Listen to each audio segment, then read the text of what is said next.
நடிகர் திலகம் சிவாஜி கணேசன் அவர்களுடைய ஃபிலிம் கெரியரில் வெற்றி படமாக அமைந்த மற்றும் ஒரு திரைப்படத்தை பற்றி தான் நம்ம இன்னைக்கு பார்க்க போகிறோம். 1962ஆம் ஆண்டு பீம்சிங் இயக்கத்தில் நடிகர் திலகம் சிவாஜி கணேசன் அவர்கள், ரங்காராவ், கண்ணாம்பா, தேவிகா, ஜெமினி கணேசன், சாவித்ரி, சந்திரகாந்தா, சந்திரபாபு, சுகுமாரி அம்மா இன்னும் பலரும் நடித்த பந்தபாசம் திரைப்படம் அருமையான குடும்ப சித்திரம். வலம்புரி சோமநாதன் அவர்களின் கதையில சாந்தி ஃபிலிம்ஸ் நிறுவனத்தின் சார்பில் பெரியண்ணா அவர்கள் இந்த திரைப்படத்தை ப்ரொடியூஸ் பண்ணியிருந்தாரு. மெல்லிசை மன்னர்களான விஸ்வநாதன், ராமமூர்த்தி இசையமைச்சிருந்தாங்க. 1962ஆம் ஆண்டு போர் உச்சத்தில் இருந்த போது அன்றைய பிரதமர் நேரு நிவாரணம் வேண்டி கோரிக்கை வைத்தார். அப்போது 75,000 ரூபாய் வழங்குவதாக எம்ஜிஆர் அவர்கள் அறிவித்தார். அன்று அதன் மதிப்பு பல கோடிகளுக்கு சமம். இத்தனை கலேபரங்களுக்கு மத்தியில் 1962இல் வெளியானது தீபாவளி ரிலீஸ் படங்கள். எம்ஜிஆருடைய படம் வெளியாகும் போது அந்த இடத்தில் சிவாஜி அவர்களுடைய படம் எப்படி வெளியாகாமல் இருக்கும்? 1962ஆம் ஆண்டு தீபாவளி ரேஸில் எம்ஜிஆருடைய விக்ரமாதித்தனுக்கு போட்டியாக களமிறங்கியது சிவாஜி அவர்களுடைய பந்தபாசம். ஒரு புறம் எம்ஜிஆர் வால் சுழற்றி கொண்டிருக்க, இன்னொரு புறம் சிவாஜி அவர்கள் பாச போராட்டம் நடத்திக்கிட்டு இருந்தாரு. பெரிய அண்ணன் சாந்தி ஃபிலிம்ஸ் தயாரிப்பில் பிதாமகன் இயக்குனர் என்று போற்றப்படும் பீம்சிங் இயக்கத்தில் அன்றைய தினம் வெளியானது பந்தபாசம். மெல்லிசை மன்னர்கள் விஸ்வநாதன், ராமமூர்த்தி இசையில பாடல்கள் எல்லாம் கேட்கும் ரகமாக இருந்தது. அது மட்டுமல்லாமல் சிவாஜி அவர்களோடு தேவிகா, சாவித்ரி, சந்திரகாந்தா உள்ளிட்ட பலர் நடிச்சிருந்தாங்க. இது ஒரு குடும்ப திரைப்படமாக போட்டி களத்தில் நின்றது. சிவாஜி அவர்களுடைய ரசிகர்கள் என்ன எதிர்பார்ப்பாங்களோ அதை அவங்களுக்கு வழங்கியது பந்தபாசம். அதே நாளில் SSRுடைய முத்து மண்டபம் திரைப்படமும் வெளியானது. இந்த 3 படங்களுமே 3 ஸ்டார்களின் படமாக 1962இல் வெளியாகி பொதுமக்களை மகிழ்வித்தது. அம்மாவா இருக்காங்க, கூப்பிடட்டுமா? வேண்டாம் வேண்டாம். என்னமோ சொல்ல வந்தீங்க, தயங்குறீங்களே, சொல்லுங்க. கவி, எனக்கு அவசரமா 25,000 ரூபாய் வேணும். அத உங்க அம்மா கிட்ட எப்படி கேட்கறதுன்னு சங்கடமா இருக்கு. இவ்வளவுதானே? இந்தாங்க. கவி, என்ன உன் நெக்லஸ் கொடுக்க? பரவாயில்லைங்க, எடுத்துட்டு போங்க. சரி.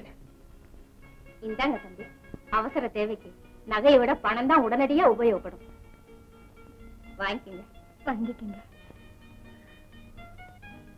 இதுக்கெல்லாம் உங்களுக்கு எப்படி நான் நன்றி சொல்றதுன்னே எனக்கு தெரியல. முதல்ல பணத்தை எடுத்துட்டு போய் ஆக வேண்டியதை பாருங்க, அப்புறம் பேசிக்கலாம். Good morning. யார் நீங்க? நான் சரவணனுடைய பிரதர். எந்த சரவணன்? சித்ரா அண்ட் கம்பெனியில் 25,000 ரூபீஸ் தப்தி கேஸ்ல பிடிபட்ட சரவணன் தானே? ஆமா.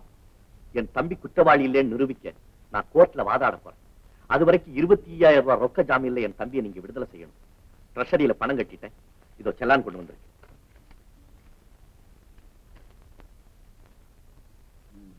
அந்த ஆசாமி இப்ப எங்க இருக்கிற? ஃப்ளவர் பஜார் போலீஸ் ஸ்டேஷன்ல ரிமாண்ட்ல வச்சிருக்காங்க. இவர்தான்.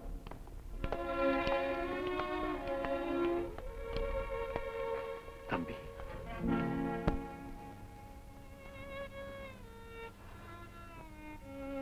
தம்பி, இது என் கைக்கு போட்ட விலங்கு.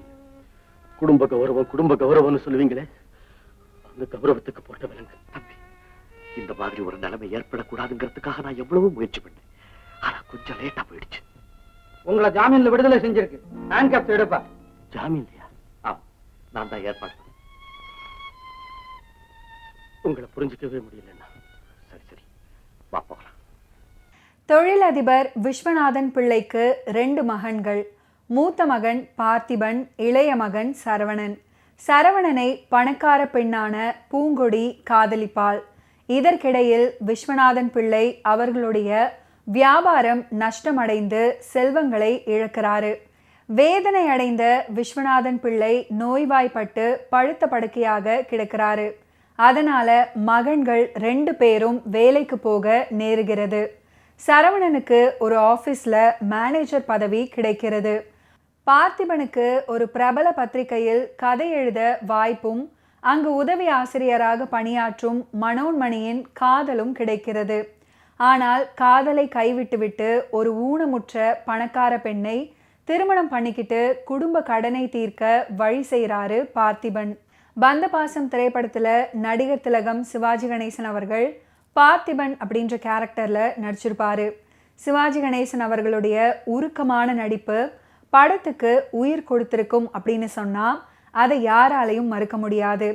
பார்த்திபனாக நடிகர் திலகம் சிவாஜி கணேசன் அவர்கள் உணர்ச்சி போராட்டங்கள்ல கொந்தளிக்கும் கட்டங்கள்ல அற்புதமாக நடிச்சிருப்பாரு. தம்பியுடைய அபாண்டமான குற்றச்சாட்டுக்கு பதில் அளிக்க முடியாமல் விம்மி கண்ணீர் வடிக்கும் காட்சிகளில் நடிகர் திலகம் சிவாஜி கணேசன் அவர்களை பாராட்டாமல் இருக்கவே முடியாது. அப்பா, எங்க ஆபீஸ் பணத்தை எடுத்தது யாருன்னு தெரியறவரே, நான் தான் திருடன்னு சொன்னீங்களே, அந்த பணத்தை எடுத்தது வேற யாரும் இல்ல, இவன் தான், அருமையான அண்ணன் தான்.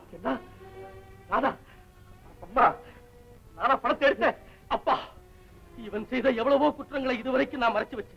அத்தனை குற்றங்களும் ஏதோ ஒரு வழியில நம்ம குடும்பத்துக்காகத்தான் பயன்பட்டதுங்கிறதுக்காக நானே செய்ததாக சொல்லி பழியையும் நானே ஏத்துக்கிட்டேன். ஆனா அவ்வளவும் பூங்குடியை எங்கிட்ட இருந்து அபகரிக்கிறதுக்காக இவன் ஆரம்பத்திலிருந்தே திட்டமிட்டு செய்த சூழ்ச்சி. அப்பா, இது சூழ்ச்சி. பூங்குடியை உன்கிட்ட இருந்து அபகரிக்கவா? என்னடா சொல்ற? ஆமாமா, பூங்குடிக்கு எனக்கும் கல்லூரியிலேயே நெருங்கின பழக்கம் உண்டு. அவங்க அப்பாவுக்கும் இது தெரியும். பூங்குடிக்கு அவங்க அப்பாவுக்கும் என் மேல இருக்கிற நல்லெண்ணத்தை கெடுக்கிறதுக்காகத்தான் எங்க ஆபீஸ் பணத்தை இவன் திருடித்து பழியை என் மேல சுமத்திட்டான். தம்பி, அப்பா, பணம் காணாம போன அன்னைக்கு இவன் எங்க ஆபீஸ்க்கு வந்திருந்தான். பணம் களவு போன இடத்துல இவன் ஒருத்தன் தான் உட்கார்ந்து இருந்தான். அது மட்டும் இல்லப்பா, ரங்கசாமி நாயுடுவுக்கு நாங்க பூரா துவைக்கும் புது ப்ராடக்ட் எழுதி கொடுத்ததா இவன் சொன்னானே, அது அவ்வளவு பொய்யாப்பா, பொய். எங்க ஆபீஸ்ல இருந்து திருடின அந்த 25,000 தான் அவன் கொடுத்திருக்கான். பாக்கி பணத்துக்கு தான் நாங்க 2 பேரும் சேர்ந்து ப்ராடக்ட் எழுதி கொடுத்துட்டு வந்தோம். தம்பி, நீ படிச்ச தற்செயலா நடந்த 2 காரணங்களை காட்டி நான் தான் பணத்தை திருடுனேன்னு முடிவு பண்ணாத. அப்பா, ரங்கசாமி நாயுடுக்கு கொடுத்த பணம் ஏன் பணம்? பணமா? அவ்வளவு பணம் உனக்கேதா? கேளுங்கப்பா, கதை எழுதி சம்பாதிச்சானா இல்ல வக்கீல் தொழில் பண்ணி சம்பாதிச்சானா? சொல்லுண்டா. அது அது பாருங்கப்பா, திருட்டு மொழி முடிக்கிறது. நான் எப்படி இதை சொல்றது? எனக்கு தெரியும், ஒரு நாளைக்கு எதுவுமே சொல்ல முடியாது. ஐயோ சரவணா, என்னுடைய சங்கடத்தையும் மௌனத்தையும் சந்தேகத்துக்கு சாதகமா பயன்படுத்திக்காத. நான் நிரபராதிடா, நான் நிரபராதி.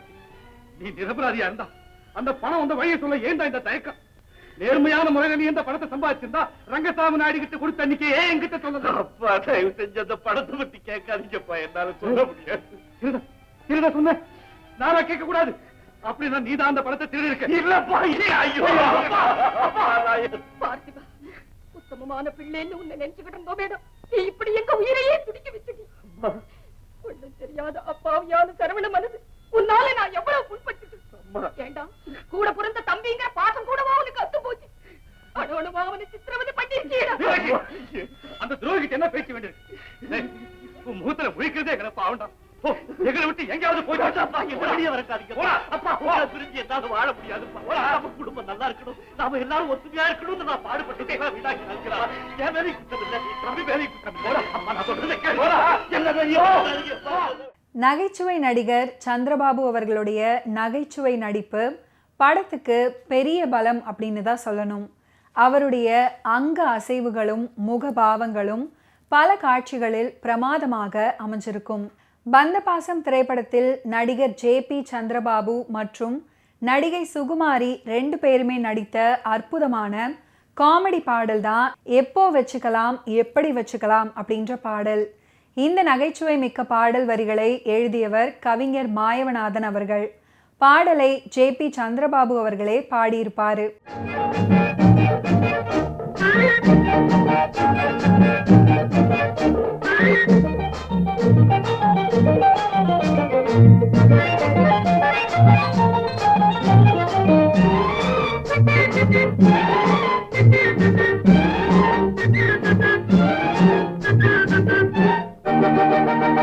எப்போ வச்சுக்கலாம், அதை எப்படி வச்சுக்கலாம், திருமணம் எப்போ வச்சுக்கலாம், அதை எப்படி வச்சுக்கலாம், செப்பு சிலையே சின்ன குயிலே சிங்காரி நம்ம திருமணத்தை எப்போ வச்சுக்கலாம், அதை எப்படி வச்சுக்கலாம், செப்பு சிலையே சின்ன குயிலே சிங்காரி நம்ம திருமணத்தை எப்போ வச்சுக்கலாம், எப்படி வச்சுக்கலாம்.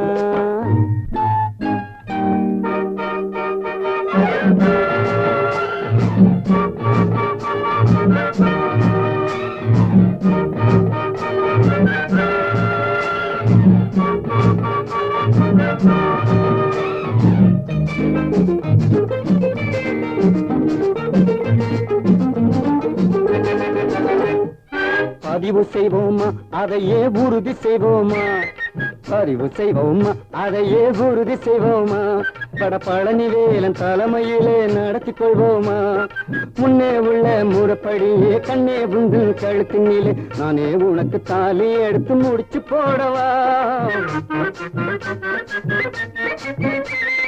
முன்னே உள்ள முறைப்படியே கண்ணே உந்தன் கழுத்தினிலே நானே உனக்கு தாலி எடுத்து முடிச்சு போடவா, அந்த முழுக்கதையும் மாத்தி அந்த வழக்கத்தையும் மாத்தி நான் கழுத்த கொஞ்சம் சாட்சி உன்னை முடிச்சு போட விடவா, எப்போ வச்சுக்கலாம் அதை எப்படி வச்சுக்கலாம், செப்பு சிலையே சின்ன குயிலே சிங்காரி நம்ம திருமணத்தை எப்போ வச்சுக்கலாம் எப்படி வச்சுக்கலாம்.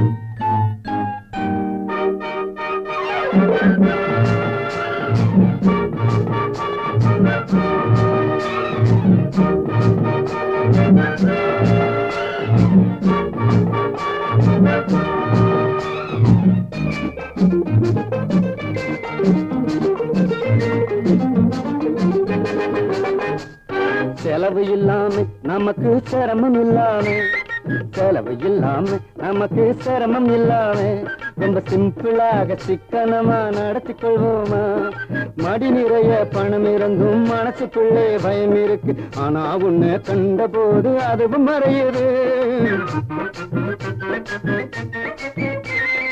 மடி நிறைய பணம் இருந்தும் மனசுக்குள்ளே பயம் இருக்கு, ஆனா உன்னை கண்டபோது அதுவும் மறையுது, அடிலாலா கடலட்டு நீ வாமா கொஞ்சம் கிட்டு, இங்க தானா வந்த சிட்டு இளத்தாமரப்பூ மொட்டை எப்போ வச்சுக்கலாம் அதை எப்படி வச்சுக்கலாம், செப்பு சிலையே சின்ன குயிலே சிங்காரி நம்ம திருமணத்தை எப்போ வச்சுக்கலாம் எப்படி வச்சுக்கலாம்.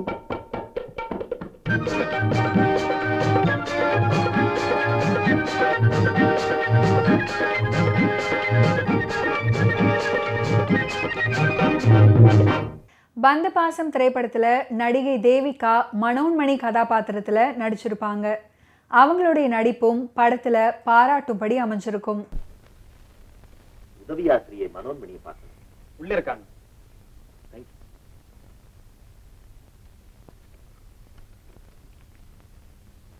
வணக்கங்க. வணக்கம். மனோன்மணி யாரும் வந்திருக்காங்க.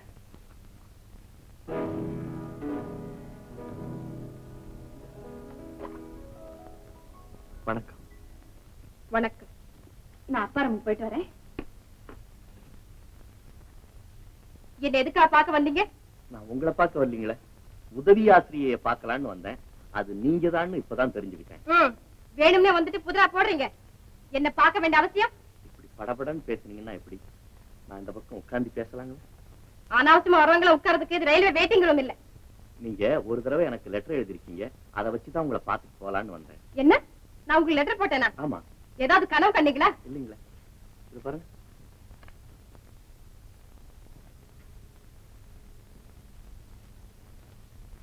ஓ, நீங்க தானா?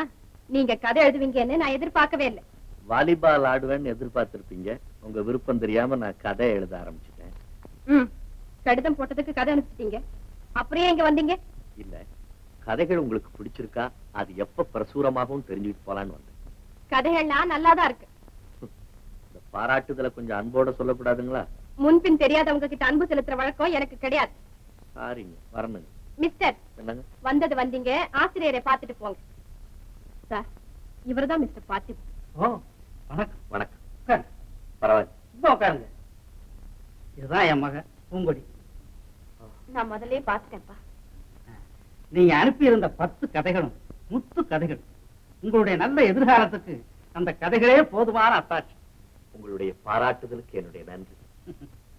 உங்க சட்டப்படிப்பு இந்த வருஷத்தோட முடியுதுன்னு தமிழாசிரியர் ராமலிங்கம் சொன்னாரு. மேற்கொண்டு என்ன செய்யறதாக இருக்கீங்க? ஒரு நல்ல வக்கீல் கிட்ட 1 வருடம் பயிற்சி பெற்ற பிறகுதான் நானும் ஒரு வக்கீலா பணியாற்ற முடியும்.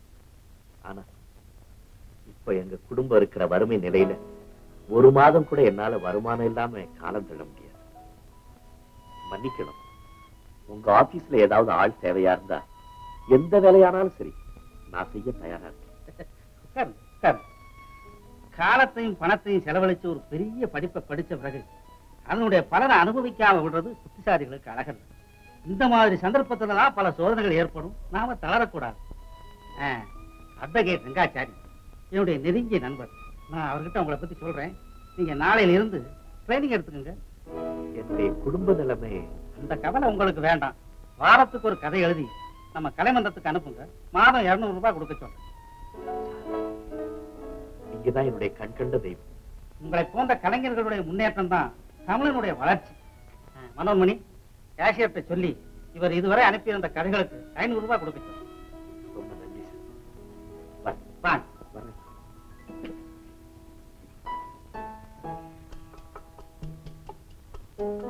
ஆமா, பெங்களூர்ல உங்களை பார்த்தப்போ ரொம்ப பெரிய எடுத்து பிள்ளை மாதிரி இருந்தீங்க. இப்ப வறுமையில இருக்கேன்னு சொல்றீங்களே. என் சொந்த சரித்திரத்தையே ஒரு கதையா எழுதினா கூட யாரும் நம்ப மாட்டாங்க. சமீபத்தில் நடந்த ஒரு பேங்க் முறிவுனால எங்களுடைய சொத்துக்கள் எல்லாம் போய் நாங்க ரொம்ப வறுமையில இருக்கிறோம். அப்படியா? நொந்து போன உள்ளத்தோட வந்த உங்களை நான் ரொம்ப புண்படுத்திட்டேன். என்ன மன்னிச்சிடுங்க. பரவாயில்லை, நீங்க அப்படி சொல்லலைன்னா இப்ப உங்களுடைய அனுதாபமும் அன்பு எனக்கு கிடைச்சிருக்குமா? சாப்பிடுவாங்க. இல்லைங்க, நான் வீட்டுக்கு போறேன். பரவாயில்ல, நானும் உங்களை போல ஏழைதான். ஏழைக்கு ஏழை நண்பர்கள் இல்லையா? வாங்க. ஓகே வியூவர்ஸ், இன்னைக்கு நிகழ்ச்சியில் நடிகர் திலகம் சிவாஜி கணேசன் அவர்களுடைய ஃபிலிம் கெரியரில் நடந்த பல இன்ட்ரெஸ்டிங்கான விஷயங்களை நீங்கள் பார்த்து தெரிஞ்சிருப்பீங்க. மீண்டும் அடுத்தடுத்த எபிசோட்ஸில் சந்திப்போம். நன்றி, வணக்கம்.